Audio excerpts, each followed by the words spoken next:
Hi, everyone.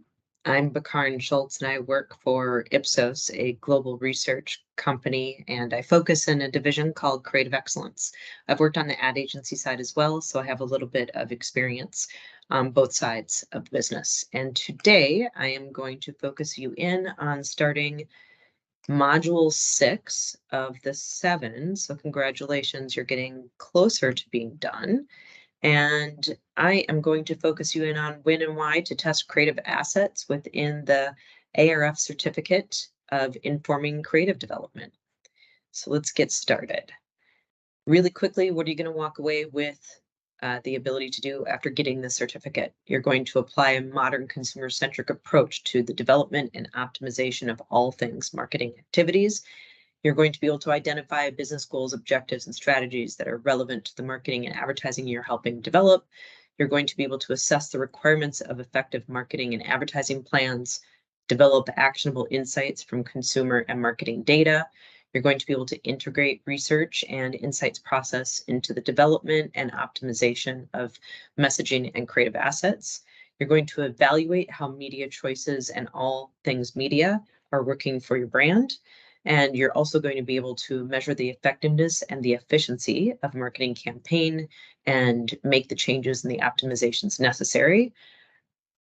And this is all on the backs of the Foundations of Advertising Research course, which really is going to reinforce the benefits of a consumer-first approach. You're going to be able to walk away from the course with the ability to justify the role of research, recommend research approaches, design and recommend all the research that is necessary to support an entire creative campaign platform, whether it's emotional or rational, and finding the right balance. You're going to be able to integrate the insight inputs into a creative brief and make sure that it really generates the right campaign platform. You're going to be able to recommend the right research tools that you might not even know exist right now, including pre-testing, A/B testing, in market, all kinds of things related to system 1 and 2 and behavioral kinds of metrics.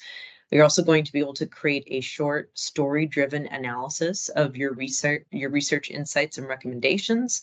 And you're going to be able to lead really effective conversations and briefing meetings with all kinds of stakeholders necessary throughout the creative journey. Again, level setting you visually, you're here. Again, congratulations, you're close to done, module 6. And this is about creative testing, the methods. And right now we're going to dive into when and why we test creative assets. And by the end of this specific module, you're going to have the ability to differentiate between all the different creative asset testing approaches and also recommend an appropriate testing plan for a cross-channel creative campaign. So when you guys hear the term creative testing, a lot of different things might be going through your mind, but let's remind you that in modules 1 and 5, we really introduce the idea that research can be used throughout the entire creative process. And even though it can be included anywhere in the process, it's really much more common when we get to that later stage of creative development and we get closer to the finished product, or what we call an advertisement that can be put in market. After the big idea and the creative brief, there have been a lot of things that have happened, and we, as researchers, people who are going to help make sure that advertising is as good as it can be, will want to think about whether creative testing is something that is going to help us.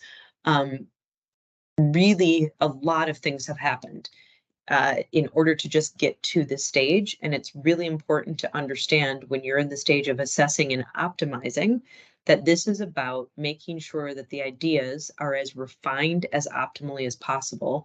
And we are close to getting to that very finished product that is going to live on in the marketplace. And there's a lot of things that have to happen in order to make sure it's as good as it can be.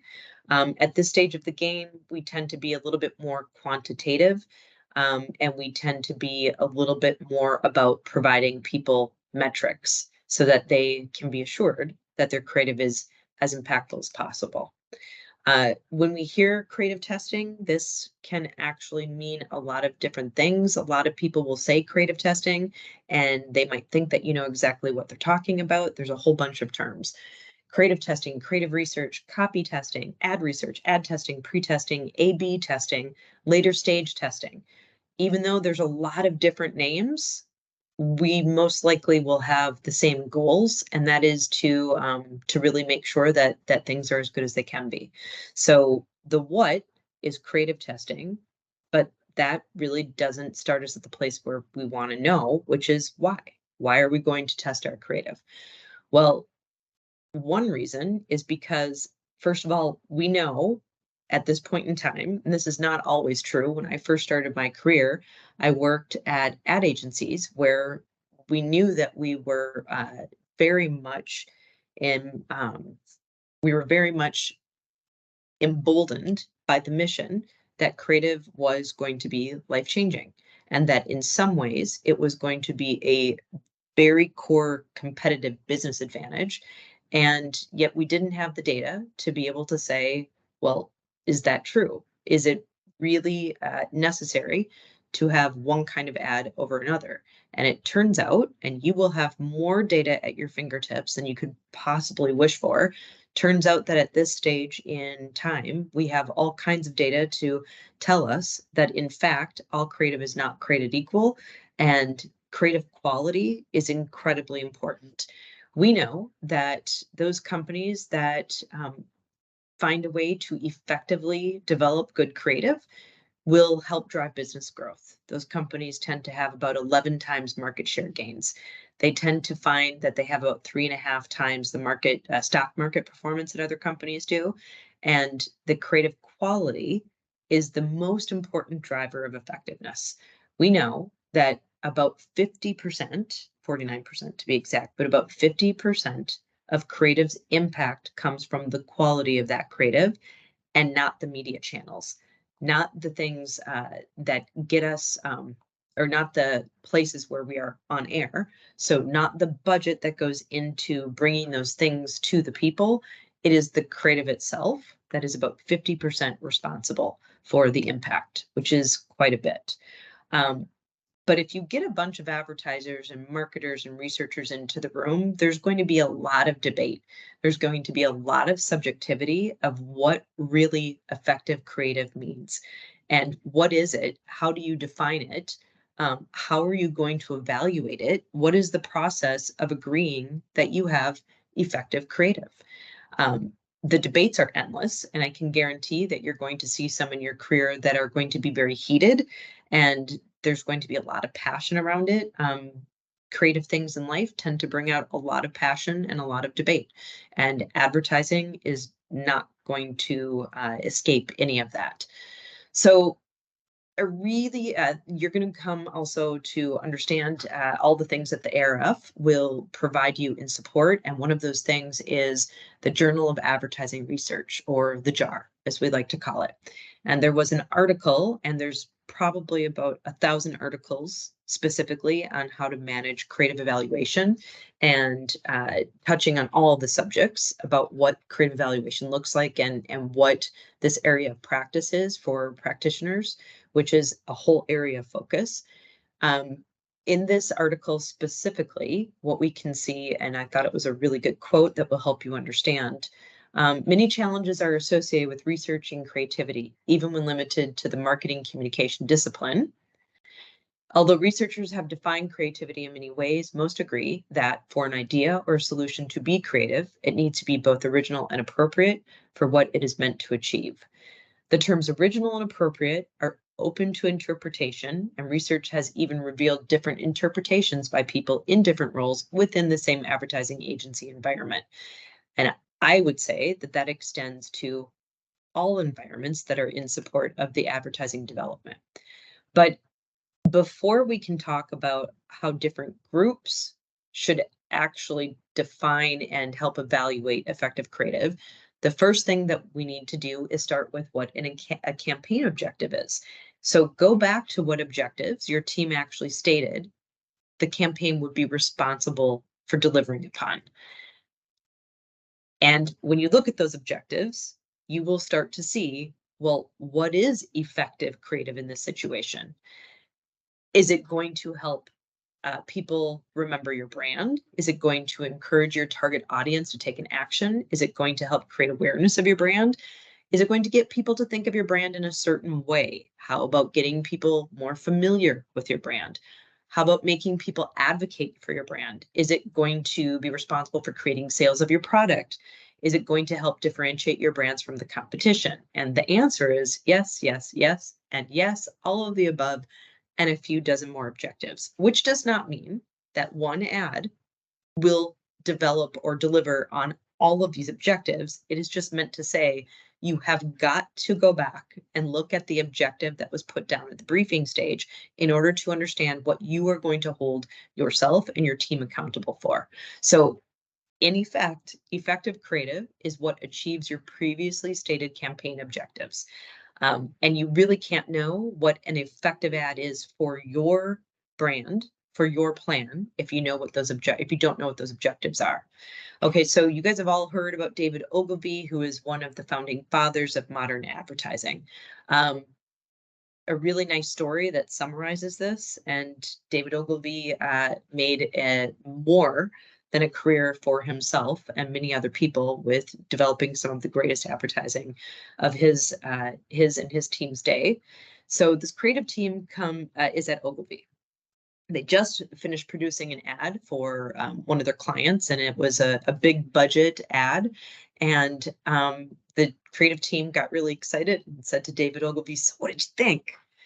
He watched the ad and he didn't say anything, and he just sat in silence. And the creative said, "So what do you think?" And David Ogilvy very astutely said, "I don't know. What were you trying to do?" So you can see you cannot look at an ad and decide that it is doing what it needs to until you understand what it was developed to do. According to the ARF, and I'm going to switch up my language for a minute, creative testing can also go by what we said before, which is copy testing. And according to the ARF, copy testing is a development tool to optimize creative throughout the the creative development process in service of developing the most effective ad possible. So let's talk a little bit specifically about what copy testing is. And again, the ARF defines a lot of things for us in this industry, and they have something called the Creative Council. And the Creative Council in 2019 put a paper together called How to Get Better Creative from Better Insights. And really what they did was first and foremost reveal that the term copy testing is interpreted differently among different people across organizations. So the council provided guidance on helping to define what copy testing is. So here's what copy testing at its heart is trying to be: a research approach that is used to gather consumer feedback during the development of an ad. It's undertaken in order to help determine how creative can be optimized to be more effective. And it should inform strategy throughout the creative process. It should not be used only at the end of the creative process as a pass-fail test to simply validate creative. And I'm going to say that again. It should not be used only at the end of the creative process as a pass-fail test to simply validate the creative. If that's the only thing that teams use copy testing to do, it is going to be a painful part of the journey. The process of copy testing may include techniques such as neuroscience and biometrics, eye tracking, and even traditional measures such as ad recall and purchase intent. Ad recall and purchase intent were two of the most foundational kinds of copy testing metrics and methodologies that were used, and there was a lot left up to interpretation. When you just ask people if they remembered the next day whether an ad was on air or not, and also whether or not it drove them to buy something. They further say the key is to use copy testing as a developmental tool to make improvements to creative in a manner that helps drive the creative development process rather than as a purely diagnostic benchmark or tool that grades creative against benchmarks or kills an idea. When conducting copy testing to support decisions about selecting or prioritizing creative ideas, it's really a best practice to keep the human element in the process in order to allow for exceptions for early concepts that haven't fully evolved.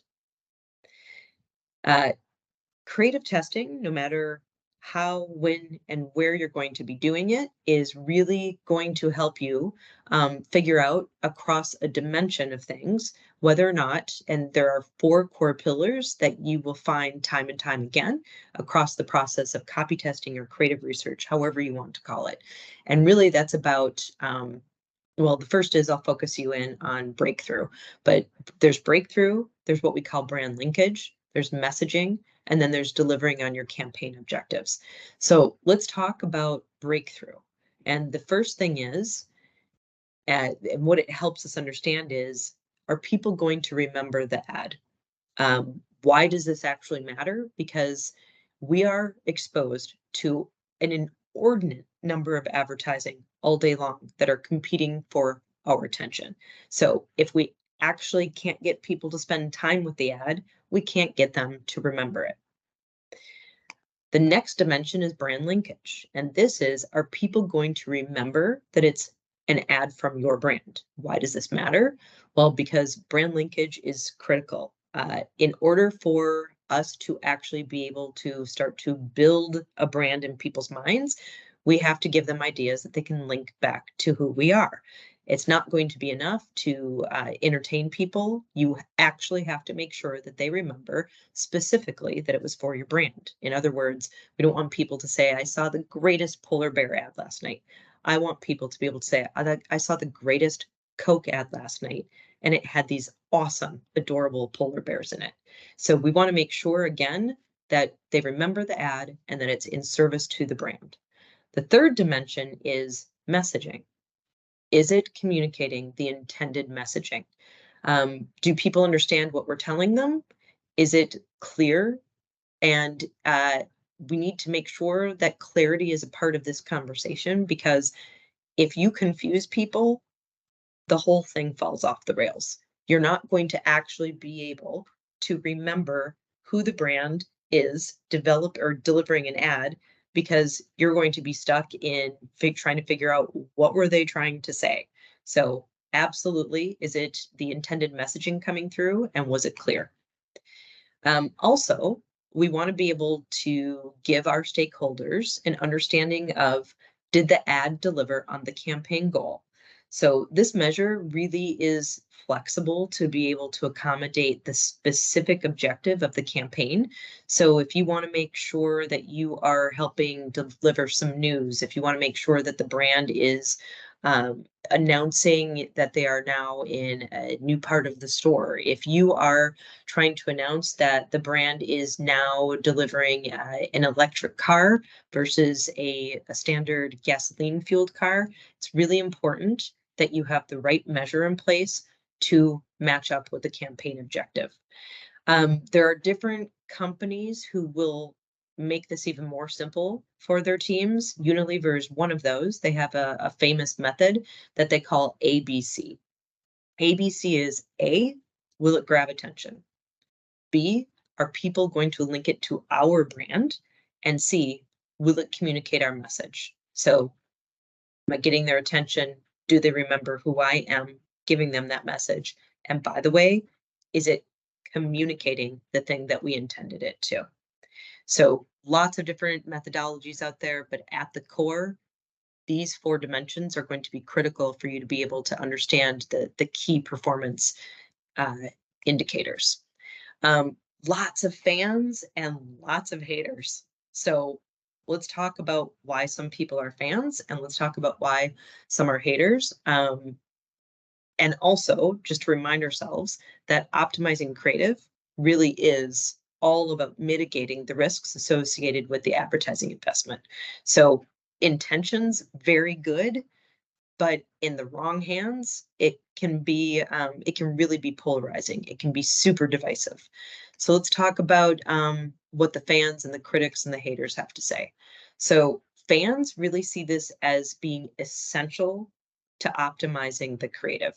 They feel like the best possible creative will get produced when it's gone through this rigor, and absolutely the best possible in-market outcomes will come out of interrogating the creative before it ever goes on air with something called copy testing. The critics will really point to a lot of things that are not perfect, and there is nothing perfect in life, but they're going to point to the fact that conducting less creative testing is going to help in the usefulness and accuracy of creative testing, pointing to the fact that there's a black box nature of some of these creative testing systems. Also, at the core or at the opposite end are the people who are just total haters, and they're going to point to this application of creative testing and say it's that it's being used as sort of this Uber CYA measure, and that really it becomes the de facto decision maker because a human being in the room isn't feeling up to the task of making a decision. And as a matter of fact, they have seen many people use it as a pass fail kind of test, and that it's not there to help nurture and to help bring things along and make it the best that it possibly can be or as optimal as it can be. So even though sometimes people do use it as pass fail, it's really at the heart of practitioners who have the best intentions to make sure that this is all about optimizing and making sure that it's just that pressure test, which is really helping manage those risks because the budgets and the bets are extraordinary. When you think of the multitudes of millions of dollars that it can take sometimes to even produce an ad, let alone a whole campaign, and then the multitudes of millions of dollars that it usually takes to put a market or to put a proper media plan into place, there's lots of risk that comes with that. And in the right hands, copy testing, creative research can be actually quite good and can really help nurture rather than kill. Throughout the creative process, we're going to see that there's a lot of different research testing that's conducted across different levels of what we would call finish. So different ads, different creative assets will be developed at different stages. And there's all different kinds of initial concepts all the way through to a fully finished ad. So I'm going to talk to you about different kinds of stimulus or different kinds of finish that can be put into test. What we can see before I talk to you about the format and really what the description of it is and the focus that it has, what we can see is that earlier in the stage, there's a lower amount of production and production value. So you could have something that's actually just a simple illustration, and which is very inexpensive. And then in the later stage, we have a lot more production value. If you have a finished TV commercial or a finished online video, that can, like I said, it can be millions of dollars to produce, or it can be tens of thousands at the very least. So let's talk about what some of these formats are. And those that come in the early stage are really things that are more like text-led, big ideas and manifestos. I'll give you a quick description of each of these things. This tends to be a written paragraph of both the insight and the brand connection, which underpins the campaign. And the focus of it is to really help get an assurance that the campaign idea is really on strategic, solid ground. So next in the early stage is we have campaign idea concepts. This tends to be a text written explanation of the ad campaign, of the executional idea, and really perhaps the relevant touch points that it's going to live within. And the focus of this is to really help identify the strongest path to bring a campaign to life executionally. The next stage the next kind of stimulus within the early stage is what we call a storyboard, a video board, or a script. And that really tends to be the creative concept, which is written with or without audio and some kind of visual aid. And the focus of that is to really help us refine and narrow down all the alternatives to decide really which executional idea will actually go into production.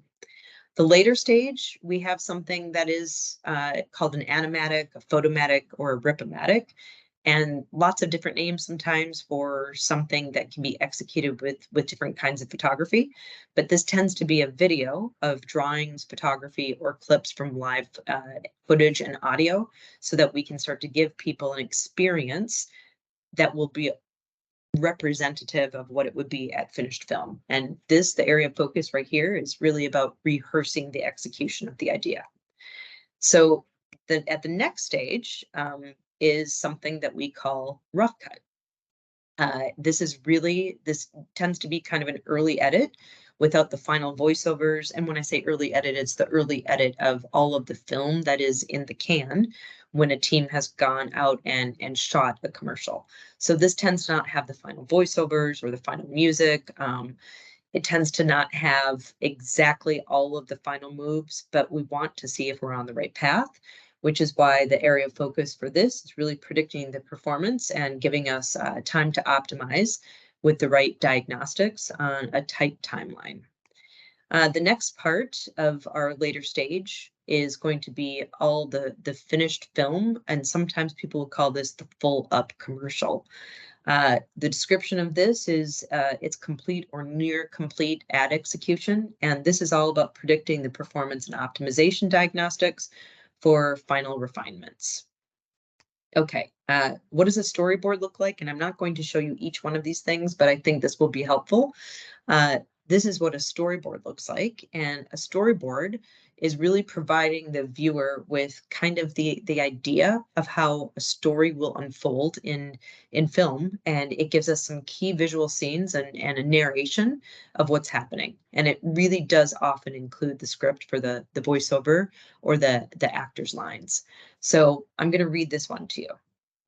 And usually this would be presented in front of a group of people, or if you were going to go talk to people at the stage where you had a creative director presenting this, you would have somebody bringing it all to life. So it might sound something like this.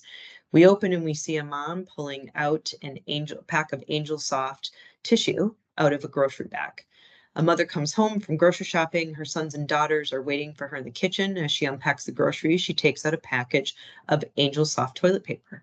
She carries the package across the kitchen and she puts it on the floor against the wall. The daughter helps her mother, and they both put Angel Soft packages on the floor. They place them near the dog food dish against the cabinets. One of her sons goes to open the doggy door, and as he does, the mother whistles for the dog. A young puppy jumps through the doggy door and runs down the hallway.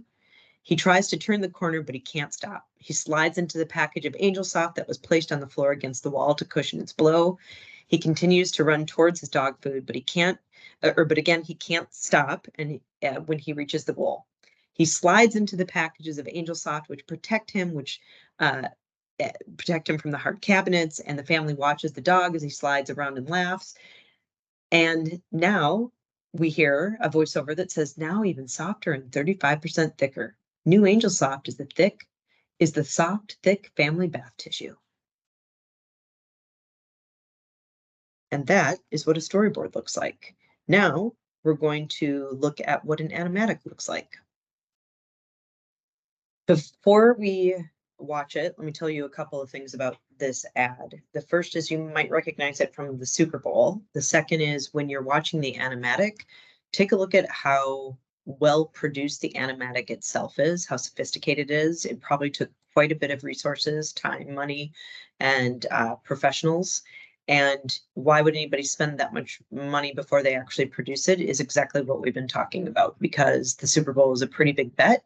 A lot of resources will go into the final commercial, and the huge media budget that it's going to take to get into the Super Bowl. I think this year, Super Bowl was about $7.5 million for every 30 seconds.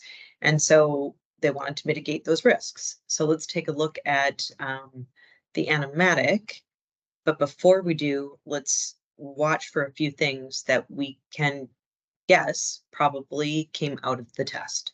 So the researchers probably talked to the marketers and the creative teams about the fact that there was perhaps a little bit more that we could do to focus on the right messaging.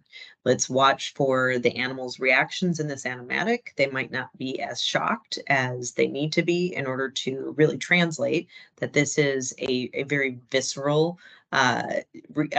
experience, and that super hot flavor is really coming through. Let's look, and that would be about dialing up the messaging. Let's also look at the very end, there's a cutaway to the end where the pack shots are, and the spokesperson or the voiceover is really interrupting the story flow a little bit. We're not allowing all of the full attention of the viewer to come to a culmination. So there might be a little bit of an interruption at the end that we want to fix so that we can have them focus their full attention on watching the whole story lapse before their eyes. The final thing is, let's look for some changes that might have been put in to create better brand linkage, to make sure that we're getting the brand to be very embedded within the story. Even though the product is featured throughout the commercial and it is central to the story, what we can see is there were some additional branding moments brought into the commercial that could possibly have been, so that we can make sure that people didn't say the next day, did you see that great spot with, or the great commercial with all the animals at, in the forest? And now we have people saying, did you see that great Doritos or Cheetos ad for the new Flamin' Hot taste with all of the animals in the forest? So let's go ahead and watch the animatic now.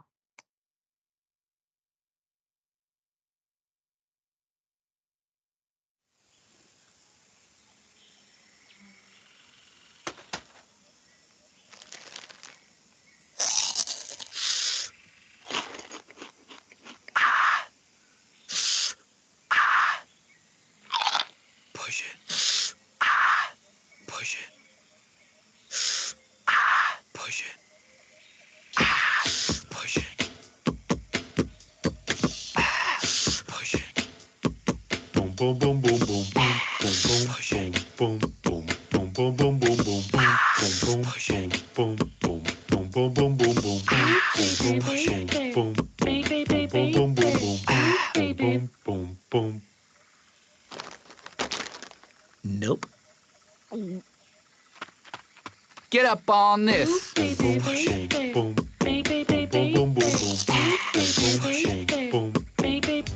Unleash your flaming hot.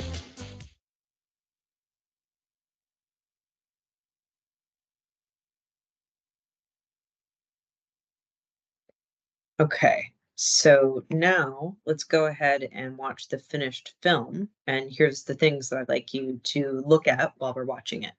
So let's first of all look for those more shocking reactions to that new flavor. Again, dialing up the messaging. Let's look at how at the end we made sure that the ad within the story was not broken up by the voiceover of the spokesperson, in order to make sure we captured as much attention and captivated as people as long as possible with the story itself. And also let's look for the additional pack shot in order to dial up that brand linkage that we were talking about.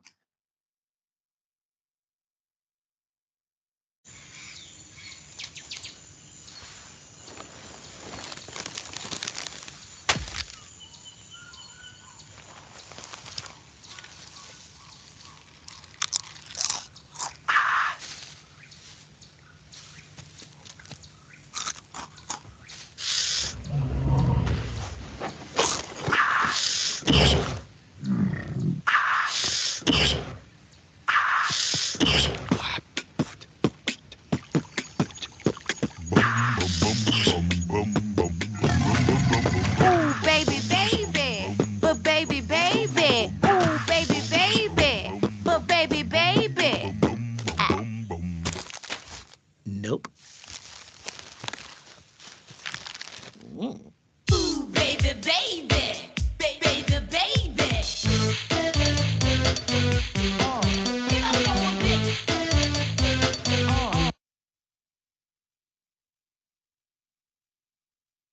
Okay, so again, that was just one example of how you can test something in an animatic phase and how you can inform the final decisions before you go into a really expensive production.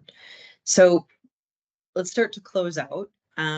There really are no hard and fast rules to how often you should test during the process, but there really are some good rules of thumb to continue to think about. So when somebody says, how often do you need to actually test your creative assets over the course of the process? What we would say is you would very likely be better off testing the campaign idea prior to testing the ad executions. A shortcut that a lot of marketers take is to really test the campaign idea and the ad executions at the same time. So within the execution, they'll look to see if the campaign idea is working. Making sure that the campaign idea in an early read would really help you, because you are going to be able to make sure that the right thing at the right time is giving life to the next stage. So even though we know that approach could potentially save some money and time, if your ad executions test poorly, you really aren't sure, was it a bad execution or was it a bad campaign idea? Because a campaign idea can be its own thing, and ad executions, there are many, many, many ways to bring a campaign idea to life. However, if you don't know which one you tested and which one really gave you the evidence of whether you should go forward or not, you're not doing all the diligence at the right point in time. So the next rule of thumb would be, what learning have you banked from all the other prior campaign testing? So every time you have a new ad to develop within a campaign, it isn't necessary to always have to test the entire campaign again. It really can be about gaining a sense over time what works and what isn't. And really, that kind of knowledge, that kind of instinct that's informed by data over time, can be just as valuable as having results. If the campaign idea really is a departure from the campaigns the brand currently has on, and has been in support of all of the things in the past, but now you have really a new product or a brand, you might say that more testing could be more prudent over less testing. So again, if it's a departure, you probably want to go back out there and do some testing. One other thing that we've seen, an approach that has been really successful in helping minimize multiple rounds, is really to agree prior to the testing what optimizations will or can be made to the executions, really depending on how the results come back.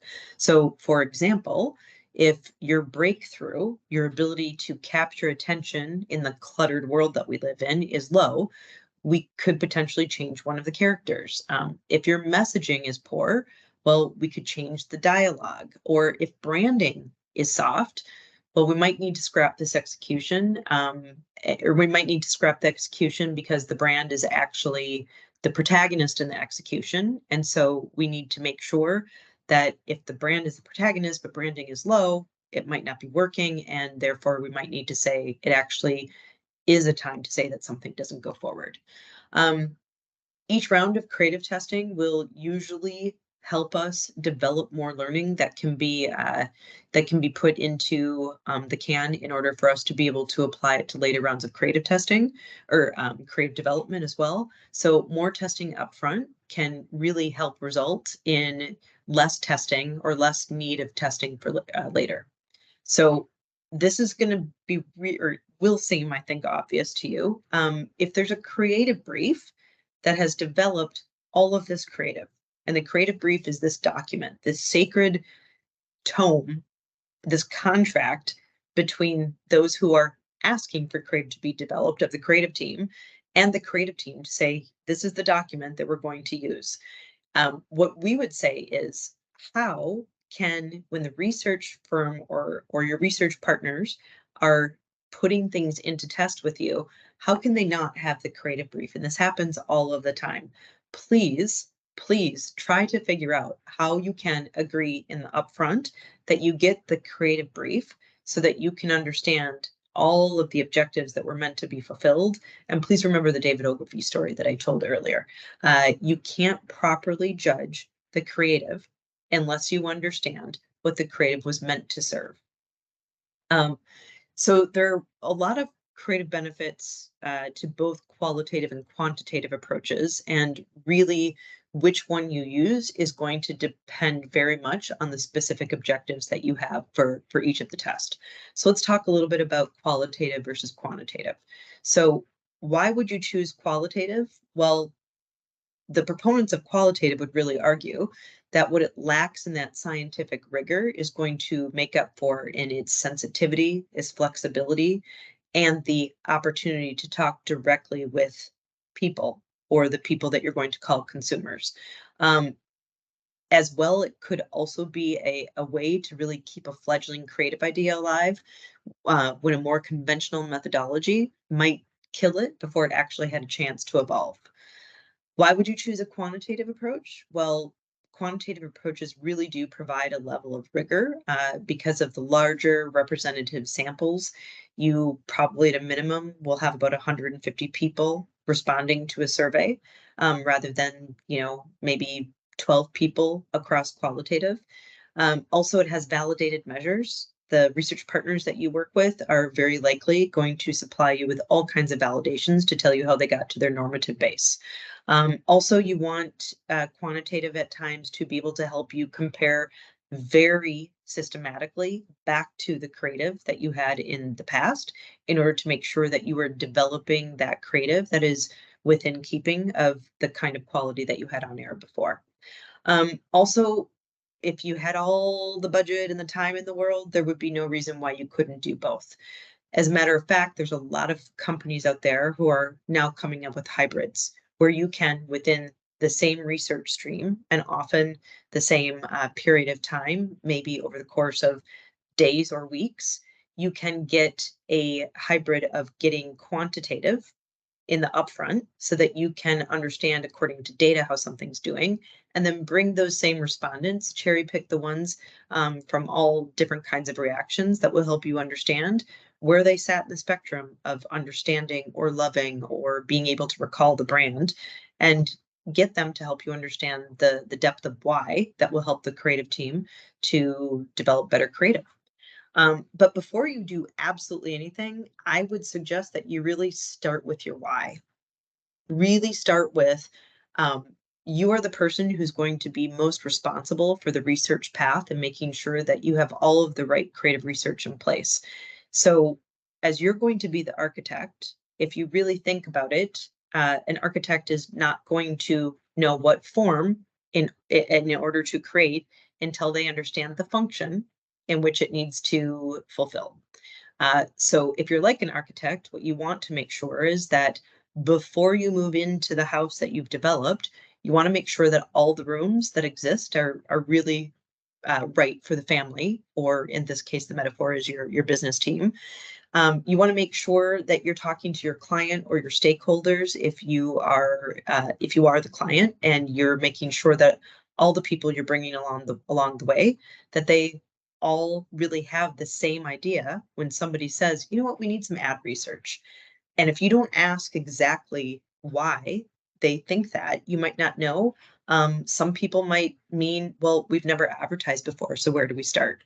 I just need you to help me pick between media channels. Is there a difference where we play better? Are we better off with our TV concepts or our print concepts? Somebody might really mean what we need to decide is between a couple of different advertising campaigns, and we have no idea which one's going to be better. We also don't know how to choose between those two. Another idea that they have in their head could be, you know what, I need to know if my entire campaign is successful, or is it just one or two of the ads that is doing all the heavy lifting? Also, another question could be, I feel like there might be some wear out in this campaign. And really, is that true? Or am I just maybe feeling like everybody else has seen it too much? And indeed, they may not have, and it may just be you feeling like your copy has been on air too long. So that's when and why to test creative assets. And I will come back with the second module of 6 in just a bit.